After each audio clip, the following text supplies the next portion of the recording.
در سحرگاه یکشنبه 21 بهمن ماه 1352 امیر سپاه تازیان حمله عظیم و گسترده‌ای را به داخل خاک ایران آغاز کرد. نیروهای مرزی ایران که غافلگیر شده بودند توان مقابله با چندین لشکر زرهی مکانیزه ارتش عراق نداشت و با وجود مقاومت دلیرانه و در حال دفاع ناچار به عقب نشینی به سمت دسفول گردیدند. محمد رضا شاه پهلوی در مسکو مهمان شوروی است.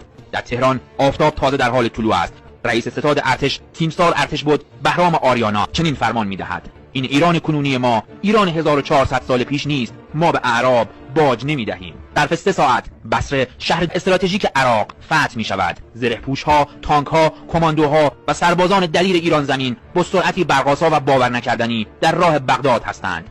ارتشبد محمد خاتم فرمانده نیروی هوایی ایران خود شخصا لباس خلبانی به تن می‌کند. هواپیمای فانتوم او غرش کنان بلند می‌شود، در باند فرودگاه بغداد می‌نشیند و دوباره اوج گرفته غرش کنان بلند می‌شود. دیوار صوتی را بر فراز کاخ صدام حسین می‌شکند. این حرکت بدترین اهانت به نیروی هوایی یک کشور بیگانه است. شاه از مسکو به ارتشبد آریانا تلفن می‌کند و پس از پرسجو از اوضاع به او می‌گوید به زودی تو را در تهران می‌بینم. ارتشبد پاسخ می‌دهد: اعلیحضرت 24 ساعت دیگر تشریف بیاورند بغداد، با هم نهار خواهیم خورد. شاه پاسخ می‌دهد دست نگه دارید، بغداد را اشغال نکنید. نمی‌خواهم جنگی شروع شود که جوانان کشورم کشته شوند.